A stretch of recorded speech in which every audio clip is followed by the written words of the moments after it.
do you think, looking back on that season, so last season, was one of the biggest misconceptions of the Indiana Fever? Like, maybe it was like locker room stuff. I feel like early on, oh my like, gosh, there was so much locker room talk. Oh my gosh, her body language, she was not happy. She hates this entire squad. The firing isn't just about one bad take or a single slip-up. This was the culmination of a calculated campaign against the WNBA's newest star, and the league finally decided enough was enough. Want to know what really went down behind the scenes? In this video, we'll break down what happened, how she's doing damage control, and why she eventually lost her job. The story reveals a pattern of behavior that ultimately cost her everything. Before her recent broadcasting drama, Swoopes established a troubling track record that stretches back years. But in the Fever, we're like, y'all. That's not my point. There's a lot of other going on that players are like, this ain't where I want to be. Over there. Yeah. Yeah. Some new shit going on around there. It's a lot. So you have players that are very significant on this Indiana Fever team that are like, I don't want to be here. This is where I want to be. While her Hall of Fame playing career brought her well-deserved accolades as one of the WNBA's founding stars, her post-playing career reveals a consistent pattern of problematic behavior that has followed her from coaching to broadcasting. The warning signs were blinding at Loyola University in Chicago. In July 2016, Swoopes was fired as head coach following a mass exodus of players that should have raised red flags for anyone considering hiring her again. That year, I was like, I forgot, we were like doing something. We had something, and I was like, Hannah, I just want to say, I'm like really upset that you like did what you did in that Final Four game. I was like, I feel like I just need to get it off my chest because like we are teammates, but I'm like, you didn't have to do all that.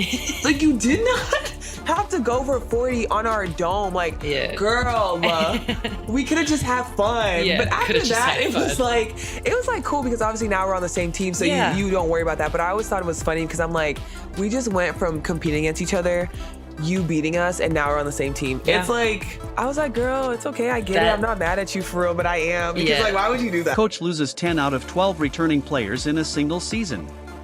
That's not normal turnover. That's a 5-alarm fire in your program.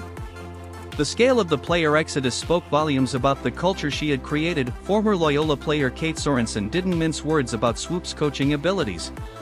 Did the thing, made the joke, moved on. That's really what it is. And then you kind of just move on. You're like, listen, we're on the same team now, so let's whoop some butt. Let's do it. I mean, you're a great coach. She seems to thrive off drama. Wherever she goes, the drama is. These were not isolated complaints but reflections of a deeply problematic environment that ultimately led to her dismissal. Other players described an emotionally volatile environment where Swoopes would cry during games and practices, threaten scholarships, and inappropriately share personal information. Do compliment each other. And I hear you that it takes time, but like, what do you think it is about each of your games that works well? Like, mostly in the pick and roll. We'll talk pick and roll. I think honestly, one, like Caitlin, the attention she gets, right? Like teams are like up. Like if they're under and dropped, that shot's going up. Because I'm gonna set a good screen, that shot's going up and she's getting it. And then it's like, okay, well, now I'm gonna step up. And she's just a phenomenal passer. Like her angles, like she knows exactly where to automatically make great mentors, and Swoopes exemplifies this disconnect perfectly. The pattern of toxic behavior was well established long before she entered the broadcasting booth. The Lauren Hibbard situation particularly stands out. The way she sees the floor, I think, is great. And then for me, it's always like, I'm always going to get in her pocket because I know that she's looking to pass that ball and she wants to get us in the best position. And so for me, it's like, okay, well, I'm looking at your eyes. So once I see your eyes, I'm there. You don't have to say anything, I'm going. According to Hibbard, Swoopes pressured her to sign a medical hardship form, effectively ending her athletic career with false promises that she'd remain with the team as a manager. When Hibbard quote-unquote Caitlin Clark effect is definitely real. I think we all feel it in our unique ways. No, 100%. Yeah, how did you experience it? Like, I know early on you talked about logging off social media. Like, what did you just learn in that period of time?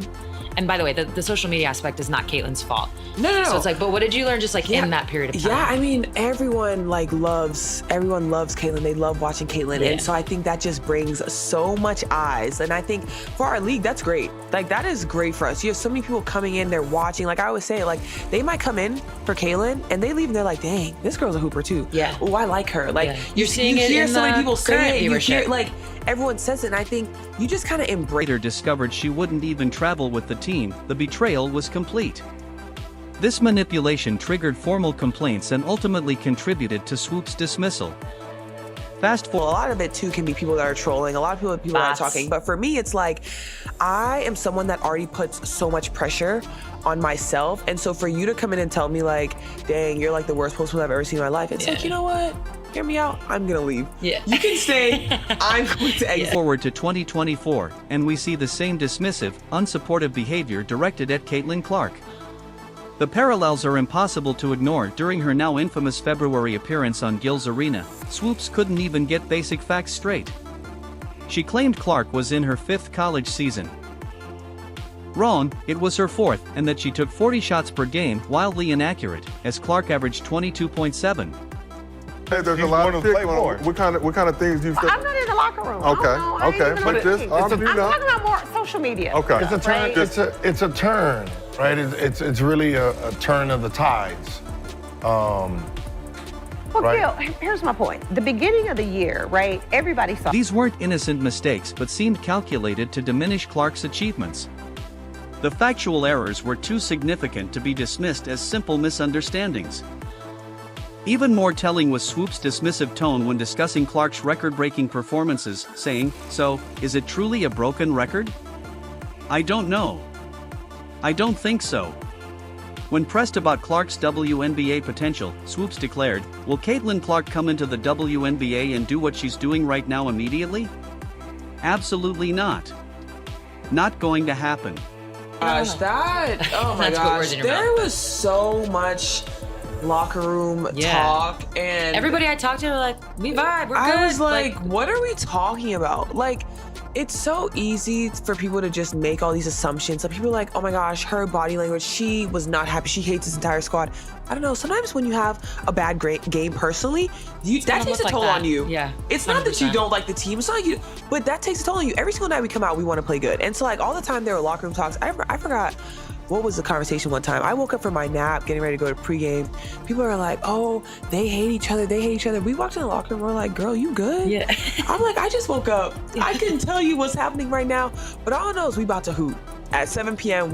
The contempt was impossible to miss and left many viewers questioning her objectivity.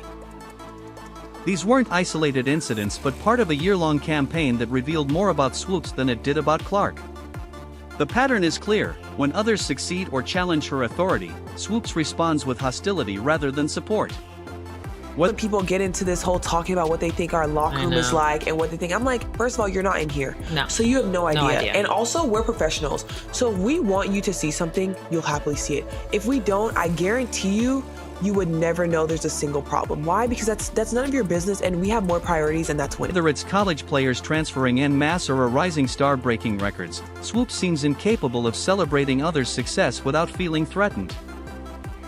This toxic pattern ultimately caught up with her at the Dallas Wings, where her commentary became too controversial, even for a league that typically stands by its legends. The consistent threads connecting her Loyola firing to her broadcasting removal paint a picture of someone who's never learned to adapt or grow from criticism. The Wings broadcast controversy wasn't just about Caitlin Clark. It was about Swoopes making enemies in all the wrong places. When basketball royalty starts publicly calling out one of their own, you know something unprecedented is happening behind the scenes. That's exactly you learn from it.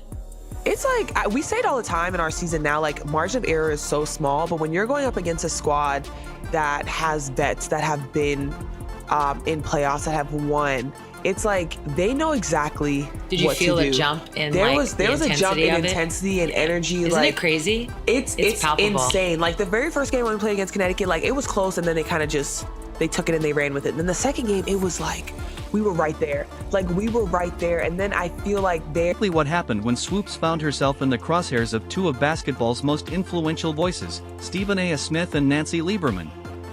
The criticism came from all directions. Stephen A. Smith never wanted to hold back his opinions. He didn't just disagree with Swoopes, he dismantled her credibility on national television. Honestly, I think if we had brought it back to Indy, we were gonna get it. No, we were, because we had just beat them at home. So it's still one of those that's like, dang, if we could have just gotten to that third game, I think we really would have came out and just went bananas. But I think it was a great experience for us, and obviously like this year now too, we're like, listen, playoff run, like we need that. You feel it now, you're like, I need more. One particularly scathing segment, Smith directly questioned Swoopes' motives for consistently failing to acknowledge Clark's contributions to the Indiana Fever's success. Do you have any idea how that makes you look? Smith challenged, his voice rising with each word. How are you going to ignore Caitlin Clark? It's a lot of change. Yes. You have a coaching change. Yep. You have a ton of, it's a big free agency year for you guys. And really overnight, what that big free agency year was, or big change was expectations change. Yes. So you guys went from like this up and coming, where it's like you're getting to know each other, to now it's like, oh, they could win the whole thing. Yeah. So what was the experience of essentially becoming like, instead of being the hunter, you're now the hunted? Yeah. It's crazy, but I feel like it was definitely expected. What made Smith's rebuke so damaging wasn't just his massive platform, but his pointed suggestion that Swoopes' silence about Clark was deliberate and unprofessional, especially considering her basketball expertise should have made Clark's impact impossible to overlook. But picking a fight with Stephen A. was just the beginning of Swoopes' professional implosion. Nancy added in Caitlin, right? And everybody's like, oh, like they're gonna be this, and this. And now everybody's like, oh, you know what? We're gonna prove you wrong. Like, hell no. Like, that's not what it is. And then this year too, obviously we go in the free agency and everybody's like, yeah, like they got, for us, we always think like you have to approach every season with like, we're winning this whole season. So that was our mindset. And I think when you look at expectations, once again, expectations come from everyone outside. Cause like in our circle, we know exactly what we want to do. We also understand that it's a process. We understand that new faces, new coaches, like different style play for people joining us. It's like people need time to figure it out once again. But when you do figure it out, it's going to... Lieberman, a broadcasting colleague and former friend of Swoopes, took things a step further. After hearing Swoopes' comments about Clark, Lieberman reportedly called Swoopes directly to confront her about the inaccuracies in her statements. That conversation... It's definitely been a struggle, but I think just at the start of the season too, like, you know, you have your start of the season meetings and you're talking, and for us it was about, listen, like no matter what happens in the season, it's next woman up.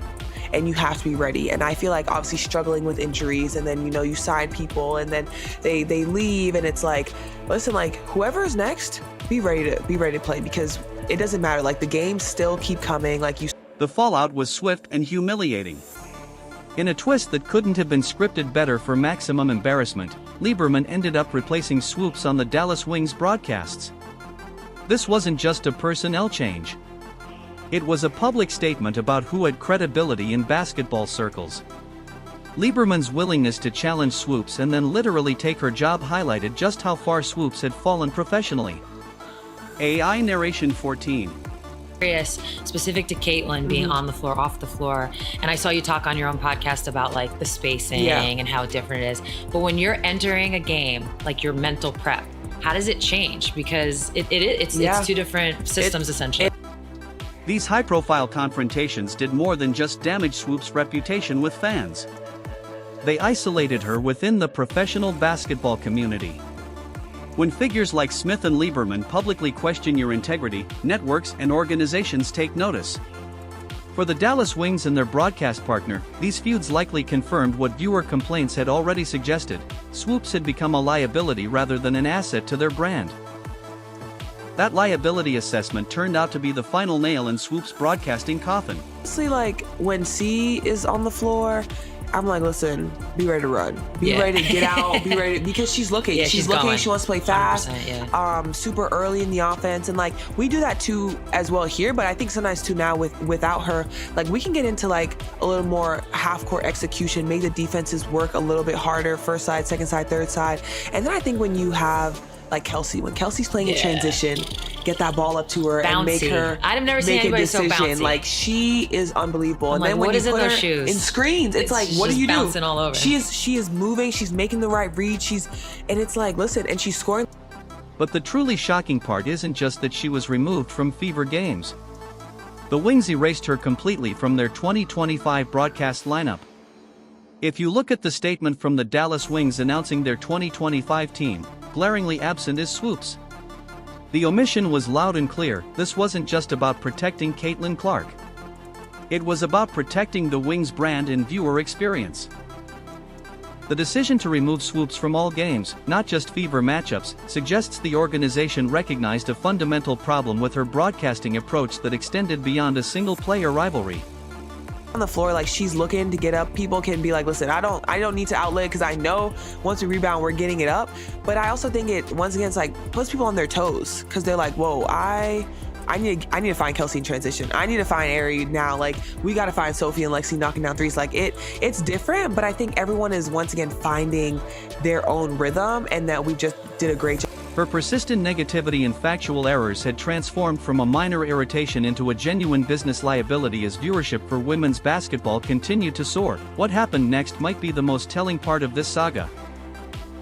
Suddenly, after a year of criticism and controversy, Swoopes appeared on ESPN praising the very player she'd spent months criticizing. The reversal was stunning and transparent. Fans weren't buying this dramatic reversal for a second. Social media exploded with skepticism and mockery. Comments on ESPNW's post ranged from, "Oh, how she is changing her tune now," to, "Is Swoopes okay?" She said something nice about CC instead of bashing with a lie.